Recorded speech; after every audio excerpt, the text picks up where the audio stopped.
ألف لام را كتاب أنزلناه إليك لتخرج الناس من الظلمات إلى النور بإذن ربهم إلى صراط العزيز الحميد. بسم الله الرحمن الرحيم. الحمد لله رب العالمين والصلاة والسلام على أشرف الأنبياء والمرسلين نبينا محمد وعلى آله وصحبه أجمعين. So who can give me a recap of what we just did in the last hour? Starting right from the beginning. What did we first talk about? Okay, so the definition of time. What else? Somebody else? Anybody at the back?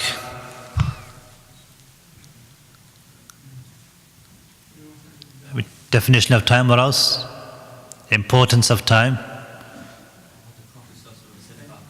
Okay, so the importance of time according to the Sunnah, importance of time according to or in light of the Quran. Okay, importance of time in light of what the companions and you guys with me? Yeah, you guys awake? Okay, yeah, if you guys from the world, unless you've got a back injury, okay, or you're elderly and you need support with the wall, try to come closer, inshallah. It's better. There's not a lot of us here, so it's nice for brothers to come closer, inshallah. Jazakumullah khair. Also, it shows respect to like the Quran and the Sunnah, because we're talking about Allah's religion. We're mentioning ayat, we're mentioning narrations of the Prophet ﷺ. So to show that zeal, inshallah, it's good to come close and to show eagerness, bi'idhnillahi ta'ala. Like for example, when there's a big event like a big football match, the front seats are always the main seats, or a boxing match. Mayweather and Pacquiao, the most expensive seats, but the ones right at the front, okay? Because it's like you want to see everything. So inshallah, it's the same thing when you're benefiting. So what the companions and what the scholars would say with regards to time. Who can give me an example of what one of the scholars said about time? Any example that they remember about what one of the scholars or even one of the companions said with regards to time? The tree. It's like a tree. Okay, it's like a tree. Alhamdulillah, it's like you planting. The branches are producing. Okay, so the tree was equivalent to what? A year. The tree was equivalent to a year, and the roots are like the months. The roots are like the months, and the branches are like the days. The branches are like the days, and the hours are its leaves, and the breath that we take is its fruit. Yeah, and whoever's breath is used to obey Allah, the fruit of his tree is going to be good. It's going to be ripe and good fruit. And the one who uses his breath to disobey Allah, then that fruit is going to be evil. And the time for harvest is when? To harvest all the fruit? The day of judgment. Okay, and at that time the fruit will be shown, and you'll see whether it's good or whether it's bad, depending on what you did in this life. It's a beautiful example, mashallah, by Ibn al-Qayyim rahimahullah. And we mentioned 2 ways in which a person can effectively manage his time. 2 out from 18 different ways in which you can manage your time. The first one was making dua, okay? Something which every single one of us can do. Every single one of us can make dua, asking Allah to put barakah and blessing in our time. The second thing was what? Salah. Making or not prioritizing, okay? So you prioritize with yourself before anybody else, and then you look at others afterwards, like your family members, but you look at yourself first. Prioritize with yourself and how you can improve yourself, okay? And the way you can improve yourself, you can't improve yourself unless you know your own shortcomings, okay? So you have to know your own weaknesses, and in order for you to know your own weaknesses, you really have to look at your life and you have to really humble yourself, so that you can see where your weaknesses are, what your shortcomings are. You can't say, yeah, my salahs are brilliant and I'm excellent with everybody, I've got the best manners, and I always give in charity, and I'm always fasting, and I'm just the best Muslim ever. It doesn't work like that, okay? So you have to look at your shortcomings, okay? You have to be very critical of your own self. You have to be your own critic, your own worst critic, okay? That's how you can improve yourself as a human being. Okay, because once you know your own shortcomings, and once you know yourself and the way you are and your personality and your character, then you know how you can improve. Okay, and you know where you're going in life as well.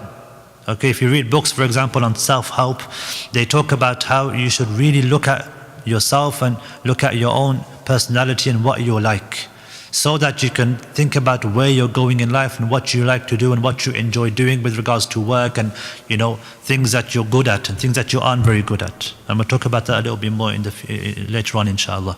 So prioritizing with yourself and then prioritizing with things that you do in your day. And the most important thing being the salah, the prayer. Inna salata kanat ala al-mu'minina kitabun mawquta. Verily the prayer is for the believers a decree of specified times. It's the most important thing in the day because you need to pray. And then there's other things which you need to do, like for example, you know, spending time with your family and providing for your family and going to work. And then there's things that you want to do, okay, like, you know, going out, visiting your friends, or, you know, going out, you know, to have some food or to have some coffee, or, you know, to play football or watching television or things like this. Those are things you want to do. So they're not as important as the things that you need to do. So those were the first two things we mentioned out of 18 things with regards to effectively managing your time. The third thing that a person can do to manage his time effectively is learning from past mistakes and errors so we don't waste time repeating them again. The Messenger of Allah ﷺ, he said, a believer is not stung from the same hole twice. So a person, when he makes a mistake, he thinks about what mistake he made and how he can make sure he doesn't make that same mistake again. So if a person is committing a sin, okay, he needs to look at why he's committing that sin. What is it that's causing him to commit that sin? Because he's wasting his time doing those sins. Okay, it may be something he's watching, it may be something he's saying, it may be something that he's doing when he's with specific people.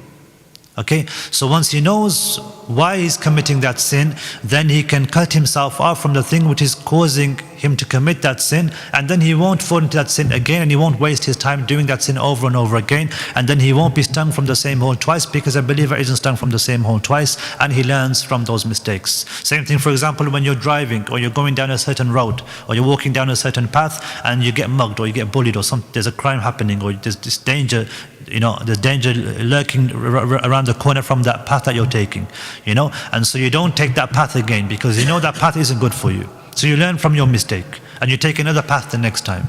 Okay, so a person learns from his past mistakes so that he doesn't waste time repeating them again and again and again. That's the third thing. The fourth thing is don't complain about what's already happened. Don't complain about what's already taken place. Because the Messenger of Allah ﷺ, he said, if something befalls you, don't say, if only I had done this or if only I had done that, but rather say, قَدَّرَ اللَّهُ وَمَا شَاءَ فَعَلْ. Allah decrees, and whatever He wishes, He does. For verily, the word if opens the door to the shaitan. If a person says, if only I had done this, if only I had done that, you know, if only I had just taken a left, I wouldn't have had that car accident with the other car, I wouldn't have hit that car. You know, if only I hadn't said anything to that person, I wouldn't have gotten into trouble. You know, if only I hadn't, you know, left the house at that time, I wouldn't have had this problem. So whenever he says, if only I had done this, he starts to become upset and he starts to feel regret now.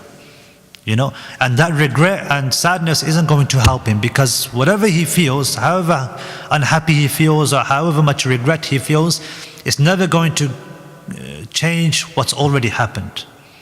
And then when he gets upset and sad, and he's always saying, if only I had done this, if only I had done that, does he want to meet anybody? Does he want to talk to anyone? He doesn't want to talk to anybody. He's like, you know, leave me alone. He's depressed. He's, you know, just, you know, he's preoccupied with his own thoughts. Okay, and he doesn't want to do anything. So he may even neglect some of his duties to Allah subhanahu wa ta'ala, to his family members, you know, going to work. You know, you hear about people who become depressed and they become sad and they don't go to work anymore because of something that happened. You know, rather a person should say, قَدَّرَ اللَّهُ مَا شَاءَ فَعَلْ. You know, Allah decrees, and whatever He wishes, He does, and a person shouldn't regret anything, and he should just put his trust in Allah subhanahu wa ta'ala. Okay, put his trust in Allah Azza wa Jal and just carry on. Do whatever you can and just carry on with your life and be proactive, because things may happen to you, but a person shouldn't soak in them, because there's no benefit in that, and you're going to waste your time eventually, by not talking to anybody, not wanting to do anything. And this is what shaitan wants. Shaitan wants you to just not do anything with your life, not do anything with your days, and just waste your time sitting there pondering and being upset about what's happened to you last week or last month or even last year, and there's no benefit in it whatsoever. You're not benefiting yourself, you're not benefiting other people. The Messenger of Allah once he was sitting down with the companions, and he noticed a Bedouin leaving his camel without tying it.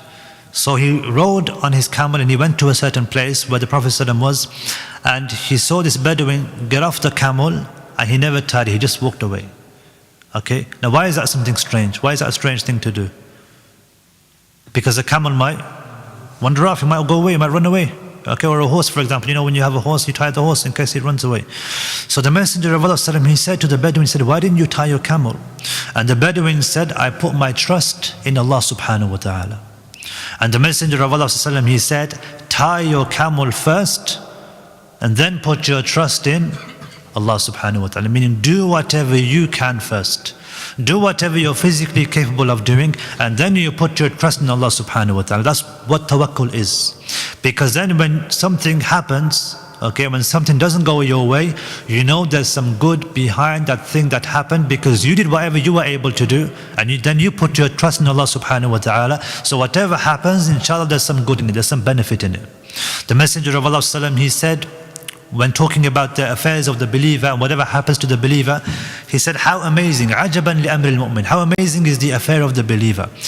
There is good for him in everything, and that's not for anybody except for the believer. If good comes his way, he thanks Allah subhanahu wa ta'ala. And if bad and hardship comes his way, he's patient, and that's better for him as well. So it's always good. And a person, whatever happens to him, any type of harm that comes to him, any type of physical harm or anxiety or sadness or depression or illnesses or any type of harm, even the pricking of a thorn, it's a way of his sins being expiated and his sins being erased. So any harm that befalls a person, is something good for the believer, is something good for the Muslim. So a person should never become upset about anything that happens to him. Imam al-Shafi'i rahimahullah, he said, دَعِ الْأَيَّامُ تَفْعَلُ مَا تَشَاءُ. He used to write poetry. And one of the poems he wrote, he said, دَعِ الْأَيَّامُ تَفْعَلُ مَا تَشَاءُ وَطِبْ نَفْسًا إِذَا حَكَمَ الْقَضَاءُ. He said, let the days go forth and do as they please. Don't worry about the days, let the days do whatever they want. وَطِبْ نَفْسًا إِذَا حَكَمَ الْقَضَاءُ. And remain firm when settled is the decree. Meaning, remain steadfast. Keep doing what you're doing with regards to good deeds until إِذَا حَكَمَ الْقَضَاءُ. When settled is the decree. When decree is judged over you. What is he talking about? When death comes to you. Because death is decreed for every single one of us. So keep on remaining steadfast, keep on doing good deeds, be steadfast and remain firm until death comes to you. Just keep on doing good deeds. Don't worry about the days, don't stress out about what's already happened. Some beautiful lines of poetry by Imam Shafi'i. So this is the fourth thing. What was the fourth thing? Who can remind me?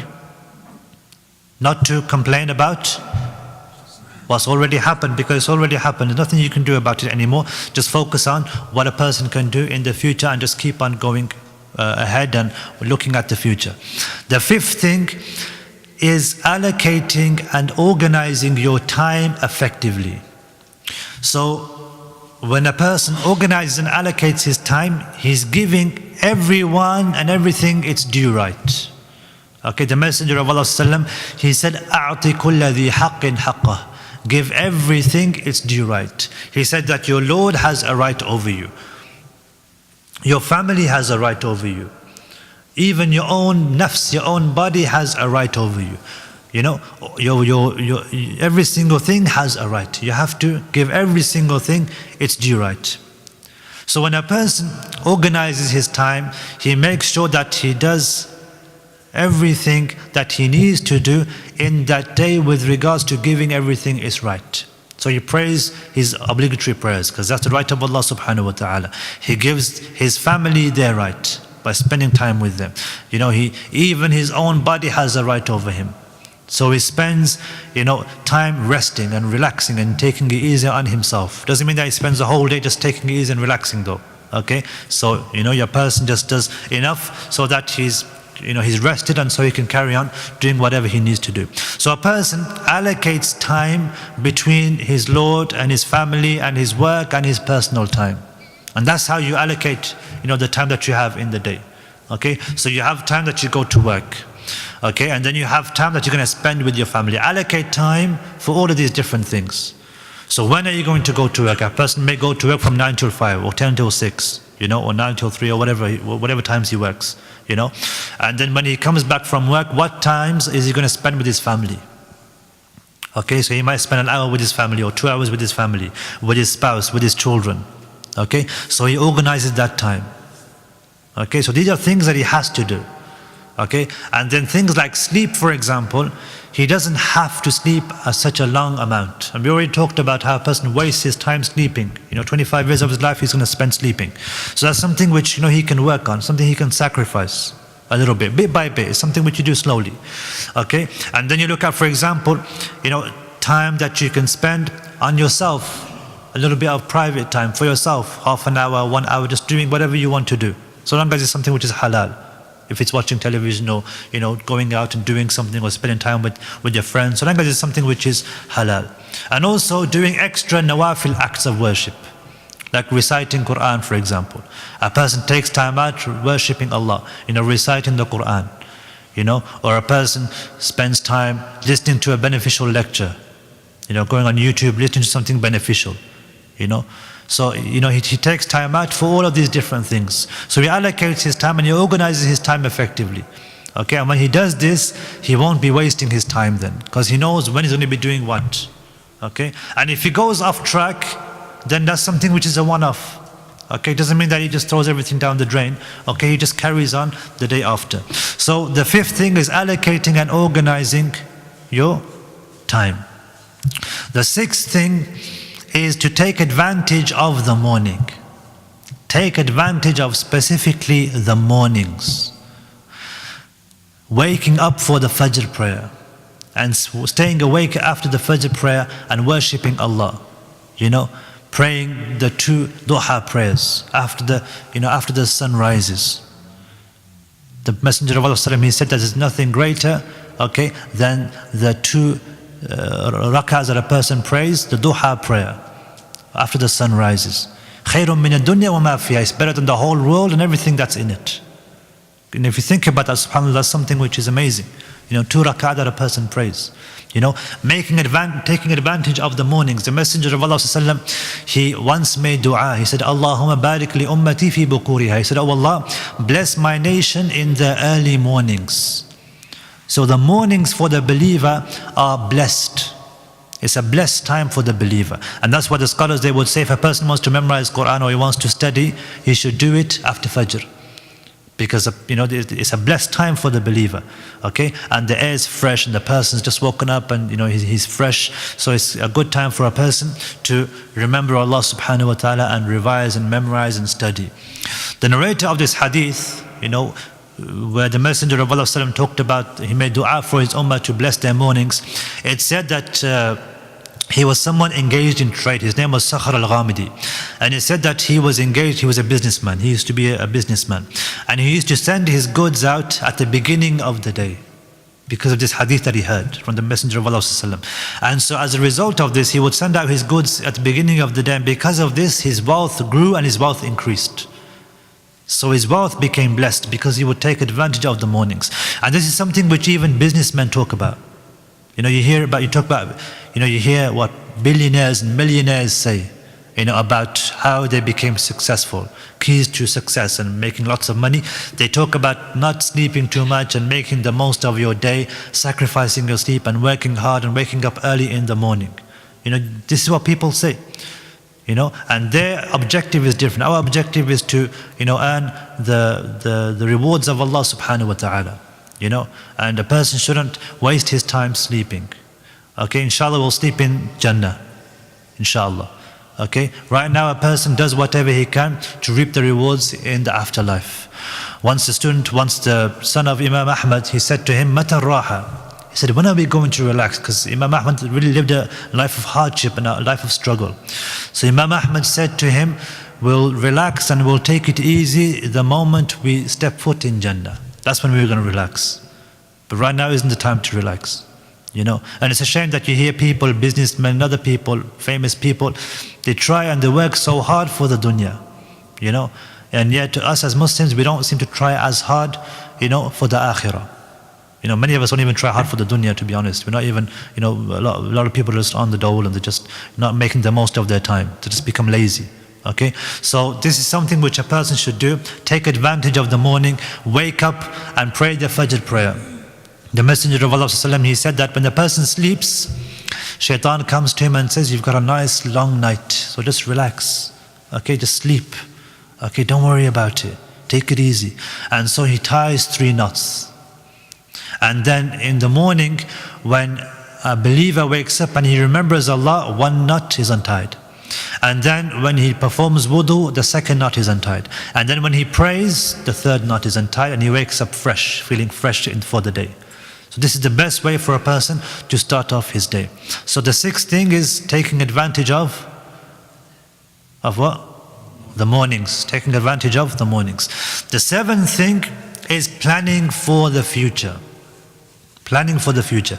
Yusuf alayhi salam, when he was in prison, he was asked to interpret the king's dream. The king had a dream that there were 7 skinny cows, and the 7 skinny cows were eating 7 fat cows.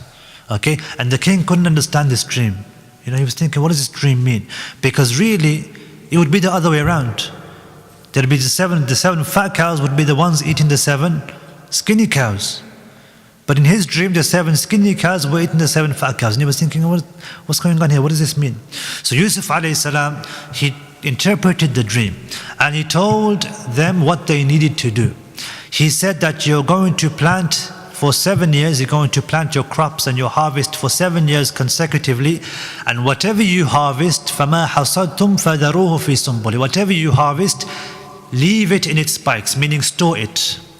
Except إِلَّا قَلِيلًا مِمَّا تَأْكُلُونَ, except for a small amount that you're going to eat. And then you're going to have سَبْعٌ شِدَادٍ, you're going to have 7 difficult years. Meaning there's not going to be a lot of water, it's going to be drought, it's going to be hard times for you.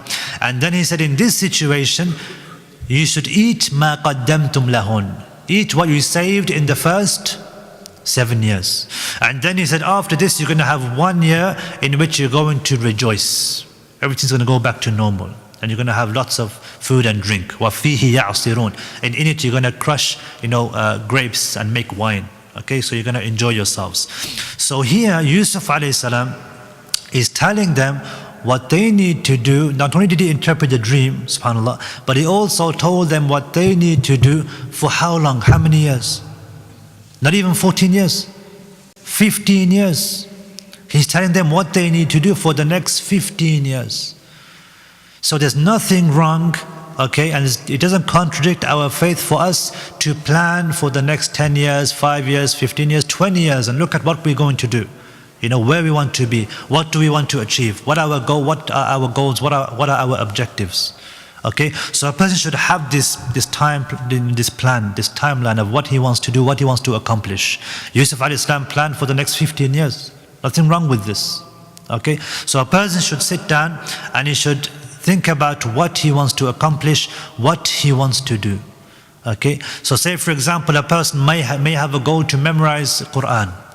Okay, and he may want to memorize by the end of this year, he may want to memorize 12 juz. So after 12 months he wants to memorize how many juz? 12 juz. Okay, that's his goal for the year. Okay, so then he breaks the year down into months. So he's got a plan for the year now. Okay, now he breaks the plan of the year down into months. So how much would he need to memorize every single month to accomplish the goal of memorizing 12 juz in the year? 1 juz every single month. Now that month he breaks down into weeks. So how much would he need to memorize at the end of every single week in order for him to achieve the goal of memorizing a juz in that month? And then he breaks down the week into Days. How much does he need to memorize every single day? Or 5 days a week, or 6 days a week if he wants to rest for a day or two every single week? How much does he need to memorize? Okay? And then even the day he breaks down. As we mentioned before, you break down your day, when you're going to be worshipping Allah, when you're going to be spending time with your family, what time you're going to take out to memorize Quran, an hour, half an hour, 2 hours, when are you going to do that? So you break down everything and you plan, okay, you have these long-term goals and you have these short-term goals, you have both. So a person may have a long-term goal of what he wants to do in 2 years' time, in 5 years' time, in 10 years' time, but then he needs to think about how he's going to get there. Many of us have plans. Many of us want to, have plans of where we want to be in 1 year's time, or 10 years' time, or 5 years' time. Okay, we all have that goal. But sometimes we have that long-term goal, but we don't have the steps to achieve that long-term goal. We don't know how we're going to get there. Okay, so we need to break things down and think about how we're going to get there. It takes a bit of effort. Okay, it might take a person, an hour or two to sit down and think about how he's going to do it, but it's worth it, isn't it? If it means that you know what you're going to be doing and you plan for the rest of the year, or the rest of, the next 5 or 10 years, then it's something which is worth it. For a person to sit down, to go home, think about what he wants to achieve and how he's going to achieve it. Okay, and if a person's plans change, maybe he makes a plan and then his plans change. If his plans change, then he changes, and he adjusts accordingly. Nothing wrong with that. You carry on, you go with the flow. You roll with the punches and you just carry on. So a person should always be planning and, setting goals and looking at how he can achieve those goals in the years coming, or in the months, or in the weeks which are ahead of him. That's the 7th thing. The 8th thing that a person can do to effectively manage his time is to assign tasks and delegate properly. None of us is perfect, and we all have our strengths and our weaknesses. So there are things which we are good at, and there are things which we're not very good at. Okay? Musa alayhi salam, when he spoke to Allah subhanahu wa ta'ala, Allah subhanahu wa ta'ala told him, he ordered him, go to Fir'aun. Okay? وَقُولَ لَهُ قَوْلًا لَيِّنًا. Say, call him with soft words so that maybe he'll understand and he'll worship Allah. So he ordered him to go and call Fir'aun to worshipping Allah. Musa alayhi salam in turn, he requested certain things. And from the things he requested, he said, وَجَعَلْ لِي وَزِيرًا مِّنْ أَهْلِي. Make for me a helper from my family. Who did he mention? His brother Haruna, Aqeel, Harun, my brother. So Musa alayhi salam, one of the greatest messengers who ever lived on the face of this earth, isn't asking another human being. He's asking Allah subhanahu wa ta'ala that he can't do it on his own and he needs help. And that he needs his brother to help him on this journey of his, on this mission of his. It's said that Harun alayhi salam was more eloquent in speech. It said that Musa alayhi salam wasn't as eloquent. And so he wanted someone who was more gifted in speech so that he could help him. So Musa alayhi salam understood his own weaknesses. And he knew that Harun could help him. So if Musa alayhi salam can, ask Allah to, for help through Harun, then what about us? Why can't we ask other people for help? Sometimes we think I can do everything. I can do it all, but I don't need any help. Okay, and this is a male thing. Men, they like to believe they can do everything, but none of us can do everything. Okay, we've all got our strengths and weaknesses. There's nothing wrong with asking somebody else for help. Okay, we recognize where our strengths are and we recognize where our weaknesses are. Just like Musa alayhi salam. There was no one who was, more of a man than Musa alayhi salam. Yet even he understood that he had weaknesses and he had shortcomings. Allah subhanahu wa ta'ala says, فَاسْأَلُوا أَهْلَ الذِّكْرِ إِن كُنْتُمْ لَا تَعْلَمُونَ. Ask the people of knowledge if you don't know. So a person should, if he isn't able to do something, he should ask somebody else for help. Okay? If a person needs help with work, for example, if a person wants to achieve certain goals and he can't do it except with the help of his family members, okay? Tell them that he needs help. Okay, tell them how they can help him. Another way of looking at it as well is by delegating and assigning tasks for people in your own family so that you have a more peaceful household. So everyone shifts their weight at home. So the spouses have their own roles at home. Okay, the children have their roles at home. Okay, so the children have certain times when they have to clean up, set the table, or clean the dishes, or clean the house, or clean the room, or whatever they need to do. Okay, so everyone has been assigned tasks that they need to do. كلكم راع وكلكم مسؤول عن رعيته. All of you are shepherds, and all of you are responsible for your shepherds. So you need to make sure that you have, you have control over the people that you're responsible for, in the sense that nobody's wasting their time, and nobody's not shifting their weight with regards to duties that they've been assigned for and that they've been delegated. The ninth thing that a person can do is not delaying in doing good deeds. Don't delay in performing good deeds. Don't delay in doing good deeds. The Messenger of Allah, Allah subhanahu wa ta'ala, he says, in the Quran, he says, وَسَارِعُوا إِلَى مَغْفِرَةٍ مِّن رَبِّكُمْ. He says, hasten to forgiveness from your Lord. Hasten, rush to forgiveness from your Lord. Rush to worship Allah. فَاسْتَبِقُوا الْخَيْرَاتِ. Allah Azza wa Jalla says, compete in doing good deeds. So here Allah subhanahu wa ta'ala is encouraging us to perform good deeds, not to waste time when it comes to doing good deeds. Don't leave today's deeds for tomorrow. If a person is able to do something today, don't wait until tomorrow to do it, because that tomorrow is never going to come. Okay, and this is with regards to acts of worship and also other things. A person, for example, he needs to do something, and he'll say, I'll do it tomorrow. And then when tomorrow comes, what's he going to say? I'll do it tomorrow. And then that tomorrow comes, and he'll say, I'll do it tomorrow. And that tomorrow never ever comes. The whole week's come, that tomorrow still hasn't come yet. Okay, a month goes by, that tomorrow still hasn't come. Okay, he hasn't done the things that he needs to do. Umar radiallahu anhu, he wrote a letter to Abu Musa al-Ash'ari. And in it he talks about productiveness. And he says, strength in performance is that you don't delay the work of today until tomorrow. If you do so, tasks will accumulate, and then you won't know which task to perform first. Subhanallah. This is amazing. This is like Umar radiallahu anhu. And then he says, as a result of that, you'll end up neglecting some of those tasks. Subhanallah. He says, I'll repeat it again, strength in performance is that you don't delay the work of today until tomorrow. If you do so, tasks will accumulate, and then you will not know which task to perform first, and you will therefore neglect some of them. Umar ibn Abdul Aziz, he was always working to fulfill his duties as the leader of the Muslims, to serve the believers who were under his rule. And so the people saw how hard he worked, his advisors, and so they said to him one day, why don't you take a ride and freshen up, just take a break for a bit. So Umar ibn Abdul Aziz, he said, who would accomplish today's tasks for me if I do that? And they said, you can finish them tomorrow. And he said that the tasks of one day are enough to busy me. So what about when the tasks of 2 days accumulate? What's going to happen then? The tasks of one day are enough for me. And if I don't do the tasks of one day, how am I going to end up doing the tasks of 2 days in one day? It's just not going to work, subhanAllah. So this was a mentality that they would have when it came to doing good deeds. And as I said, if you keep delaying something for tomorrow, then that tomorrow is never going to come. Ibn al-Jawzi, he talks about this mindset, and he says that laziness is the most important weapon of the shaitan. Because if you keep saying tomorrow, that tomorrow is never going to come, and shaitan doesn't want you to do good deeds. And Ibn al-Qayyim, he said that every time a door of good opens up in front of you, the doors of perhaps and soon also open up to compete with it. So whenever you intend to do something, the door of perhaps will open up. Maybe I can do this, perhaps I can do that. You try to work your way out of it. Or maybe I don't have to do it. Or you'll say, I'll do it soon, I'll do it later, I won't do it now.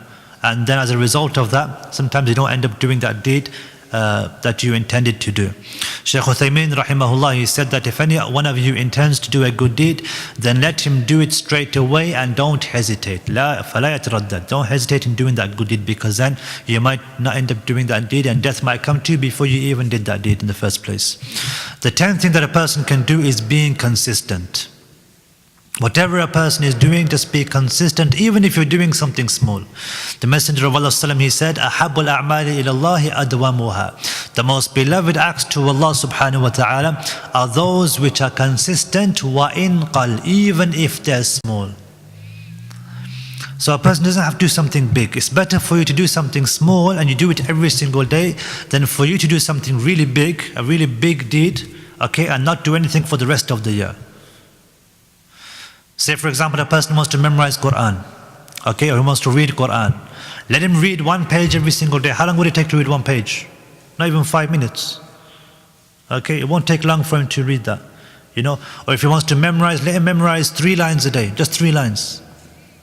Okay, but make sure you do that every single day.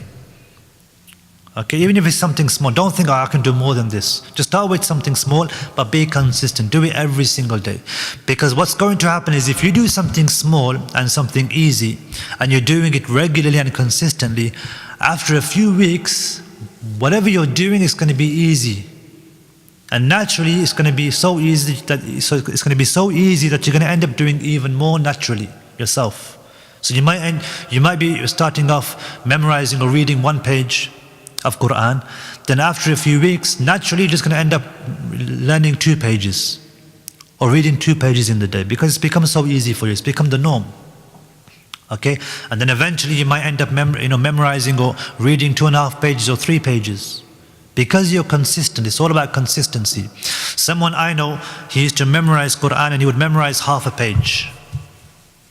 And he was consistent when he would do this. After a while, after a few weeks or a few months, he ended up memorizing 1 page, a full page, because he was doing it all the time. And then, because he was always consistent with it, he ended up memorizing 2 pages every single day. And then he ended up memorizing 2.5 pages. Every single day he would memorize 2.5 pages of the Quran.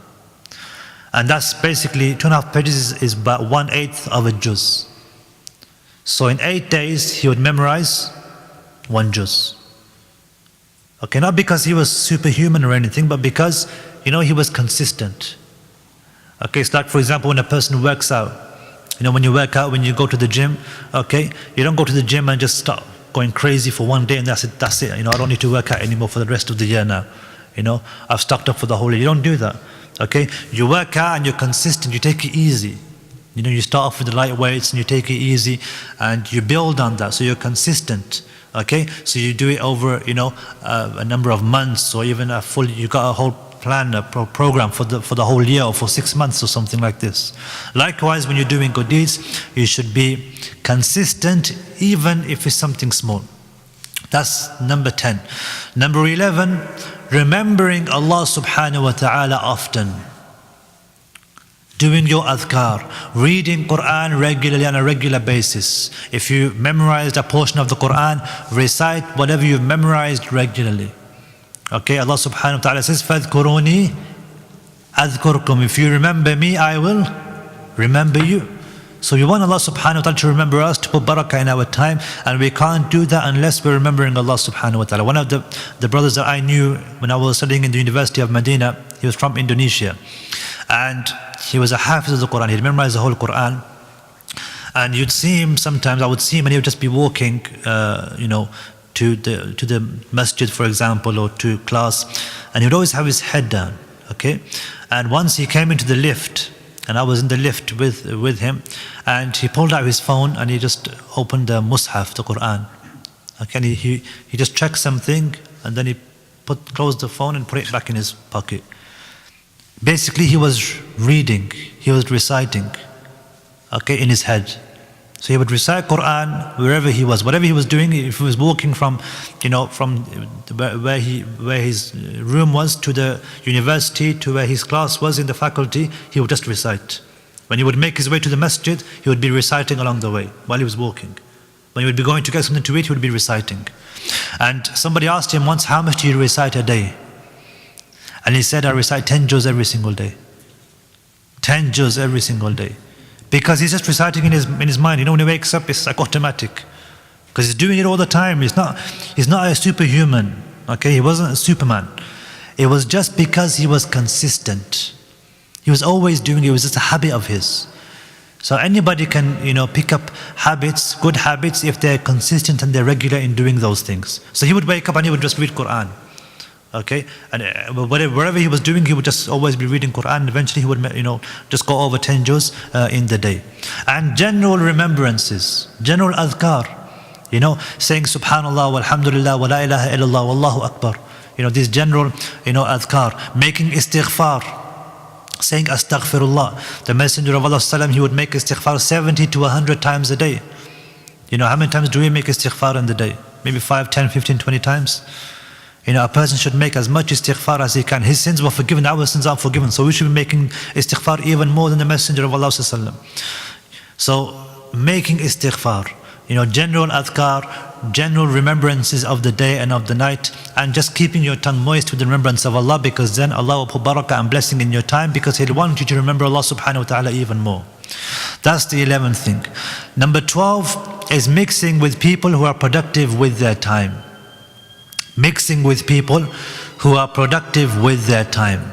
Don't socialize with people who are wasting their time in useless things and things which aren't going to benefit you or benefit them. Okay? If there's people hanging around outside, for example, just hanging around on street corners, not doing anything, just sitting there, wasting their time. Don't hang around with them, because you're not going to benefit from them. They're not going to really benefit from you. Okay? You're wasting your time hanging around with those people. 10 years time, they're still going to be sitting there. They're still going to be hanging around there. Or they're still going to be in a shop, sitting in that shop, just like they used to 10 years ago. Okay, I know people like that. People I know, 10 years ago, they would be always chilling out in a shop. With one of their mates' shops. Now they're doing exactly the same thing. They're still there. Nothing's changed. So one of the du'at, he said that I went to visit one of my friends before I went to Medina University to study. And I passed by a room and his son was there lying down watching television. And then he said, I left to go to Medina University. And he said, after I graduated, I went back to visit my friend after 6-7 years. And I went to his house. And I looked in the room and his son was still there lying down watching television. After 7-8 years, doing the same thing. So subhanAllah, if you're hanging around, and television is something that you hang around with as well. It's a companion today. You listen to what the television says. It's a one-way thing. Television doesn't listen to you, but you listen to what the television says. So don't socialize with people who are going to waste your time. The Messenger of Allah, he said, Al-mar'u ala dini khalili. That man is on the religion of his friend. فَلْيَنْظُرَ أَحَدُكُمْ مَنْ يُخَالِلُ. So be careful about who you make friends with, because they're going to influence how you behave, what you say, how you speak. Do you spend time making your adhkar, or do you spend time just swearing and, talking about, things which aren't going to benefit you, wasting your time, using profanity and, filthy talk? Because if that's, what you're talking about, then you're not hanging around with the right people. You're mixing in with bad company. The 13th thing that a person can do is avoid eating too much. We mentioned that a person will spend how much of his life eating? Who remembers? 3.5 years, 3.6 years of his life, he's going to spend eating. And we all know what the Messenger of Allah said about eating. Okay, how much did he say? How much should a person eat? Not a quarter, 1/3. So 1/3 food, 1/3 water, and leave 1/3 for air. Okay, so in the hadith, the Messenger of Allah, he says something before this. He says, nothing is worse than a person who fills his stomach. There's nothing which is worse than a person to fill than his stomach. And he says, if a person wants to fill his stomach, then it should be enough for him to have a few bites of food to satisfy his hunger. And if he wants to do more than this, then 1/3 of food, 1/3 of water, and 1/3 of air. A person has to look at his body like a car. When you go from point A to point B, you fill the car with petrol and you take it from point A to point B. You don't overfill it until it's actually coming out of the car. You put in whatever you need to put in to go from point A to point B. Likewise, the body is something which is taking us from point A to point B. It's a vehicle which we're using. Okay, we're using this body to take us from this dunya into the Jannah, into the paradise, into Akhirah. Okay, that's the mentality that we should have. So we need to look after this body. We need to make sure we're, feeding the body in the right way. Giving it the right fuel so that we can perform to the best of our ability and worship Allah to the best of our ability. And when we eat too much, you don't perform properly. Okay, you become overweight, you become, lethargic, you become lazy, you don't want to do anything, you become tired quickly. It's not good. They say a lot of the illnesses that are around are due to food and the amount of food that we eat and the type of foods that we eat. Cardiac arrests, cholesterol, stroke, diabetes, heart conditions, some types of cancer. It's related to what we eat. So a person needs to be careful about what he eats. The scholars of the past, they would be very careful about what they eat. One of the scholars, Ibn Aqeel, the one who remembers Ibn Aqeel, I mentioned him before. Ibn Aqeel, I mentioned him before. He wrote something. The book, which was 800 volumes long. Ibn Aqeel, Kitab al-Furun, the book of sciences. So Ibn Aqeel, he wouldn't eat anything except bread and water. That's all, that was his food. Okay? And then he found out he was wasting too much time. That this is no good, I'm wasting too much time. Can you imagine? So he said, I'm wasting too much time. So he substituted the bread with biscuits, dry biscuits. Okay, so he'd save time. How would he save time? He would put the biscuit in his mouth, okay, take the water, and he would soak the biscuit, and then he would swallow the biscuit. Less time to chew, basically. So, this was the extent that the scholars would go to save time. Nowadays, it's the opposite. Okay? Then they used to save time by sacrificing their food. Now, we make time so we can have food. So we have specific times where we eat. We go out at a certain time, we have like an hour. Okay, where we have just food, man. It's all about food. Okay, you go to a restaurant and you take pictures of the food and, it's all about taking different types of food. And, nothing wrong with having food, but you don't want to make it the priority of your life. Okay, it shouldn't be all about just eating. One of the scholars, he said that don't worry about what you eat because it's all going to come out the same on the other side. It's all going to come out the same on the other end. Doesn't matter what you eat. It's not going to come out, like diamonds and, rubies and jewels. It's all going to come out the same. So don't worry about what you eat because the purpose is for you to have energy. Number 14 is to write down any goals that you have. So any goals you have for the year or for the month or for the week or for the day, write them down. Researchers say that a person is more likely to achieve his goals. He's 33% more likely to achieve his goals if he writes them down. So if you write them down, there's more chance of you accomplishing those goals. Why? Because they're always in front of you. I'm not talking about writing them on your mobile phones or on your iPads or your Androids or your tablets. Write it down on a piece of paper and stick that piece of paper on the wall where you can see it. So if your objective is to memorize 12 juz of the Quran by the end of the year, write it down and put it on the wall. So it's always there in front of you. And because it's always there, it's always reminding you. Many of us have goals that we want to achieve. Okay? We have objectives, we have things we want to do. We have resolutions, for example. We have things that we want to do by the end of the year or end of the month or after 6 months. But because of so many other things that we have in our head, it gets pushed to the back and we forget about those things that we want to do. And then they only come to the front when somebody reminds us of it. Or when something happens and we think, oh yeah, I need to do this. And then by then a few months have gone by already and it's too late then. So when a person writes things down, writes his goals down on a piece of paper and he puts it on the wall, the goals for the year or for the month or even for the week or even for the day, then he knows what he needs to do then. Okay, and he can work his way to trying to achieve those goals. The 15th thing is knowing that the busier you are, the less time you'll have to waste. And this is something which I personally experienced. Maybe some of you may not have experienced this, but I found that the busier you are, the less time you'll have to waste. When I was in Medina University, during study, when we would have class, I felt like I wouldn't waste as much time. Because I knew what time I'd be waking up, what time I'd be going to class, what time I'd be going to sleep, what time I'd be going to the haram to read Quran, what time I'd be studying, what time I'd be eating, what time I'd be chilling out with my friends. So everything would be structured. But when the holidays would come, there was no class anymore. So everything was out the window. There's no structured time for sleep, no structured time for studying or Quran or anything like this. It's all over the place because there's no structure in the day anymore. Okay? So it's good to be busy because then you can structure and organize your time more effectively. That's what I personally found. Number 16, the more effort you put into something, the more you'll get out of it. Like with work, for example. We know that the more we work, the more money we'll get. Likewise, the more we worship Allah subhanahu wa ta'ala, the more reward we're going to get, and the heavier our scales will be on the day of judgment.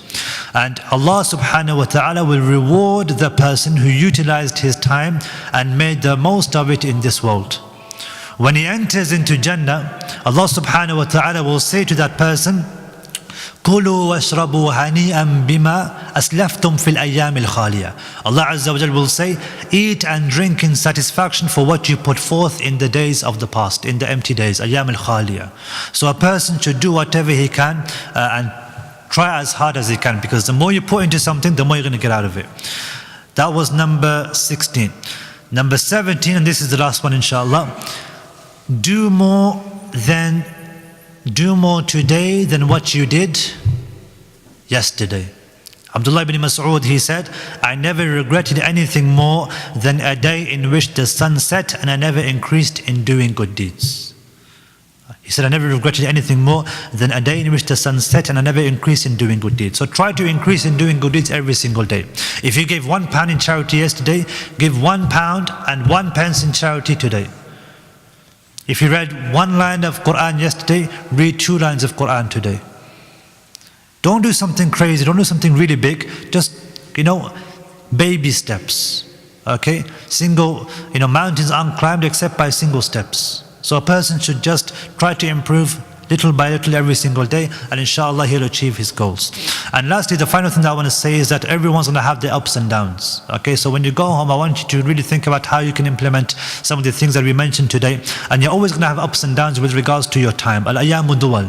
Days are like countries. Okay, you're going to have good days and you're going to have bad days. Okay, but always try to, be consistent and try to, keep on track. And if you fall off the horse, then jump back on and carry on.